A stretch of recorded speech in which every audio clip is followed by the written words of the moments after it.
Ladies and gentlemen, to Rebels TV for the third time in season 2017, bringing you all of the inside knowledge from the Greater Western Victoria Rebels program. Shaun Kelly's my name. Joining me, as he does every week, the GWV Rebels talent manager, Phil Partington. Parto, welcome back. Great to have you back. Thanks, Shaun. Great to be back, and what a great weekend for the Rebels overall, Shaun. No, the scoreboard suggested it wasn't the best weekend, but obviously scoreboards can tell a lie sometimes. But in the case of the TAC Cup boys, we can see the score on the screen at the moment. It's not overly flattering in the end, in the overall picture, I suppose. Yeah, I see those 17 points, Shaun. Now, we didn't kick that straight, and when you don't kick straight, there's no scoreboard pressure, and we let the Falcons just get away from us in the last half. But we're competitive for the first half, Shaun. I was pleased with that. A few new boys in the program put their hands up. We had Lockie Wareham had the first 4 shots on goal in that first quarter. So kick straight, different story, Shaun. Scoreboard pressure, and you don't know what happened. But all credit to the Falcons. They're a very hard running team, and they'll be one of the benchmarks for this season, I believe. I think they will indeed, but really good experience for the boys to play an AFL ground straight up, playing at Simmons Stadium, and 18-minute mark of the second quarter, we were still right in the game. As we heard on Rookie Me Coach's Corner earlier in the week on our Facebook page, Coach was pretty impressed with the boys up until that stage of the game. Oh, certainly, Shaun. Playing on Simmons Stadium, host game of the VFL team, the VFL Roosters and the Geelong VFL, big crowd, hot day too, Shaun. So I know our boys were pretty fit actually. I was pretty happy with the amount of boys that were cramping compared to the actual Geelong Falcons at minimum. So hard day on the office shore. Yeah, it was indeed, but one man in particular stood out on the field. Our Mars player of the day, the first one for season 2017, was a member of our leadership group, Parto, Flynn Appleby. Fantastic game by Flynn in the back line. Look, he did very well. He intercepted a few marks there, and sort of that general of the back line on the weekend, Shaun. We caught up with him after the game, so let's have a chat to our Mars player of the day for round 1, Flynn Appleby. We're with our Mars player of the day for round 1, Flynn Appleby. Flinny, congratulations, mate. How did you find round 1? Yeah, cheers, Shawnee. Thanks for that. Yeah, it was a good head out. Good to get in, and obviously our 15 debutants got a really good look at it, and it was a good hit out here, and pretty good conditions out here. It was a bit warm, but I think we handled it fairly well. Game of 2 halves really. First half right on, and we were only 3 points down, I think, at the 20-minute mark in the second quarter, but got away from us a little bit after half time. Yeah, we got off to a really good start. Defensive pressure was really good with our tackling and that sort of stuff, and then I think in the third quarter we kind of probably just got away from us a little bit, but I think as we keep working on that consistent 4-quarter effort, I think we'll obviously look into next week and really build on that. How did you find your game in round 1? It was alright. I was down back. It's really good to work with a new bunch of boys down back, and I think we were fairly solid down back, so I think we've just got a few things to work on training this week. Personally, what have you taken out of today's game that you can take into next week against the Bendigo Pioneers at Alfred? I think our midfield work's been quite good. It was really good early on, and we've got the potential to really be a quality side. It's just got stuff to work on, and obviously we'll look at vision through the week and then build on it next week. Flynn, congratulations, mate. Good luck next week. Cheers. Thanks, Shaun. Flynn Appleby, our Mars player of the day for round 1.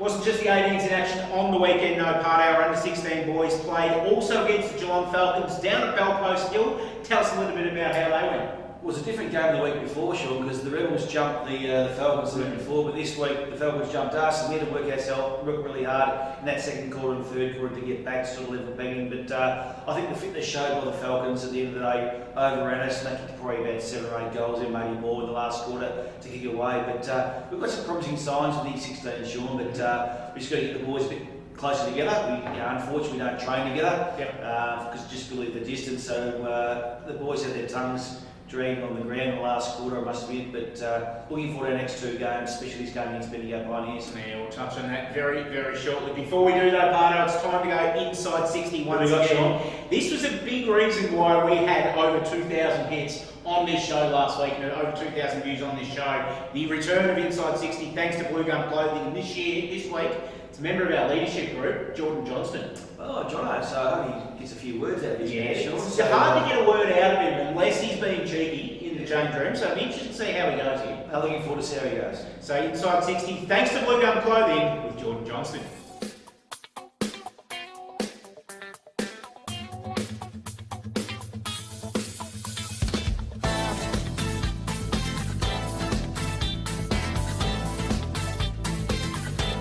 Jono or talcum powder with Isaac Johnston.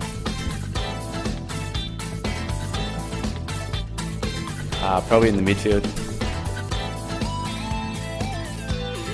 Steel side bottom. North Ballarat.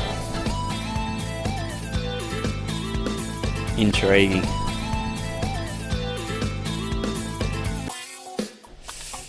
Joe Dodd when he actually gets on the track. Lockie Dawson. Jake Loman, absolute pest at the club. Probably senior in Dragons last year. Hugh McGluggage. Jared Berry, Intra Club. Jordan Johnston inside 60. Once again, pretty impressive. He came on last year, gave a few backhander, and he's returned serve this year. Yeah, I just can't wait for the boys to return to Shaun there. So I think John, you'll get yours back very shortly. Yeah, I think he will indeed. Time to talk TAC Cup girls, Parto. Before we bring Krista in, a little bit of it, obviously, we'll see the scores in a moment, but the girls really, really good for 3 quarters, just unfortunately in the last quarter just tailed off and let the Falcons get control of the game. Yeah, I think the Falcons, they train 2 nights a week, Eagles 1 night a week, so surely the fitness level's going to be a bit different, Shaun. So the girls would have realised, against a really benchmark team in the competition of the Geelong Falcons, a big girls competition down there. And we're finding our way still, Shaun, but the girls are improving each week, and the enthusiasm they show for the games are extraordinary. Yeah, it's a big game for the TAC Cup girls on the weekend. And talk all about it, we're going to bring in our female talent manager here at the GWV Rebels, Krista Woodruff. Welcome back to Rebels TV, ladies and gentlemen. Time to talk TAC Cup girls, as it is every week here on Rebels TV. Joining us to do so is our female football talent manager, Krista Woodruff. Krista, welcome back to Rebels TV. Thanks, Shaun. Always good to be here. Talk to us about the game on the weekend. Unfortunately, the girls couldn't replicate their success of round 1 going down to the Geelong Falcons. Yeah, look, it was a fantastic weekend for the girls, coming up against the Falcons, who of course have a lot of talent in their squad. The girls came out firing in the first quarter, really started to put on a show throughout the game. Unfortunately, we couldn't come away with a win, but a really good display of football across the board from both the Rebels girls and the Falcons girls. So I think, even though there's a bit of disappointment, we didn't come away with a win. It did show a lot of the improvement that the girls have had over the space of time. Kicked the 2 goals in the first quarter, and then it was pretty well even Stevens for the next couple of quarters after that. But Geelong, 5 goals in the last quarter, just really break the game open. Yeah, definitely. That last quarter did hurt us quite significantly, but Falcons just found their feet, finding targets inside 50. And when it comes down to it, it's who converts those goals. Exactly right. So, we saw that with the boys. So across the board over the space of the game, it was backwards and forwards footy and a really good display from both parts. But yeah, as you said, it opened up in that last quarter. Better players on the weekend. Yeah, look, Reen Karras was fantastic for us. She's been really good, like in the trial games on the lead up, obviously in the first game as well, playing in the ruck. Yeah, it really demonstrated a tall girl, very slim build, but in context was really strong, a few really good grabs, and her skills on the weekend were really, really good. Yep. Look, overall, probably we had it very consistent across the board. Lauren Butler was good again. Yep. And my first one, let me think of who got the best. Jazz.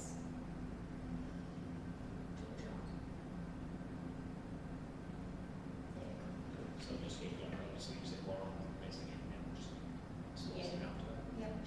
Jasmine Kawa was really good across the middle and up forward as well. Yep. Then you've got the likes of Georgia Clark, who didn't play first round, but was able to play this week and really showed how formidable she is in the back line. really intense player. So, as I said, across the board, all the girls did a fantastic job, but those players were probably a couple of the standouts for the day. Big game this weekend for the girls coming up against the Bendigo Pioneers at Alfred and Oval on Sunday morning. All the details on the screen at the moment. Really big day for the Rebels program in particular, with the girls playing as a curtain raiser in the TAC Cup Boys later on in the afternoon. Yeah, I think it'll be really exciting for those girls that get to play on the weekend. And the girls that don't get to play will come along and support. So definitely a great opportunity to showcase both our male and female talent, and a really good weekend for it. Beautiful work, Krista. Thank you for joining us this weekend, making sure that everybody gets down early to the Alfred and Oval on the weekend to check out the future of girls football with our Rebels TAC Cup girls. Going very nicely, and so are you. Thank you for joining us once again. Thank you, Shaun. Krista Woodruff, our female football talent manager at the Rebels. Time to turn back now. Bring Parto back in and have a look at the boys' game this weekend against the Bendigo Pioneers. Krista Woodruff, our female talent manager here at the GWV Rebels. Big game for the girls this weekend. In fact, Parto, it's a big weekend overall for the Rebels. Triple header this weekend at Alfred and Reserve here in Ballarat. So, first time the Rebels have been on Alfred, so it'll be a very exciting day. The City of Ballarat have done grounds up across Ballarat region, and it's an AFL quality surface, Shaun. And I went to Central Highlands Football League going final last year. I thought this would be a fantastic venue for us to play TAC Cup footy if Eureka Stadium wasn't available. And with the renovations of Eureka Stadium at the moment, I thought, no, Eureka Stadium will move from away from there and get to Alfred. And looking forward to it, Shaun, having the boys, girls, and then 16 boys as well, playing on one day and in Ballarat. Great. Touched on it before, the girls at 11 a.m. We touched on it with Chris, the girls at 11 a.m. Obviously, they've got an education session throughout the day as well. Tell us a little bit about what's happening there. Yeah, through the TAC and the Reach Foundation, we have a leadership session with the girls at 1 o'clock, and the girls will be going through different sort of leadership styles and decisions that they make in life. There's always a consequence involved with those decisions, so we're looking forward to that. Every girl will be involved, Shaun, and that's part of the Rebels off-field development program we provide to the young males and young girls in our programs. Under 16s playing at 12:30, and then the TAC Cup game against the Bendigo Pioneers at 2:30 p.m. If the boys can bring what they brought in the first half last week against the Pioneers, I reckon they're going to be a bit of a chance. The Pioneers coming off a first round loss, and obviously whilst we played the Pioneers a few weeks back, and on that day the Pioneers got on top, it was split sides, both teams didn't show their hands, so it'll be very interesting to see how this game goes. It's going to be a very competitive game, Shaun. The Pioneers have got some top-end talent, which we all know, and we're even across the board, so it'll be an entertaining game. And really recommend any football follower in the Ballarat area. There's no local footy on Sunday, and young boys and young girls that want to play Rebels, come and watch. The local coaches, come and watch the Eshel stand in the TAC Cup footy and walk away very impressed. Hopefully you will anyway. Yeah, big day for football. Obviously there are 3 games going on, as you mentioned, Parto. Local footy not happening on the Sunday. The Central Highlands League starts on Saturday. The Ballarat League won't have started yet, so perfect chance to come along and have a look at the Rebels. Free entry, of course, at Alfred and Oval as well, and full canteen facilities available. So really no excuse for people not to come down. No, big thanks to the Ballarat Football Club too, and opening up their facility for us and canteen and things like that. They've been outstanding, Shaun, with their support of the Rebels program. Well done to the Swannies, and well done to you, Parto. Another week of Rebels TV done and dusted. Thanks for your work once again this week. We'll sure do it again next week. Speak soon. And we look forward to seeing you on Sunday at Alfred and Reserve. And of course next week right here, 6 p.m. on Wednesday on Rebels TV.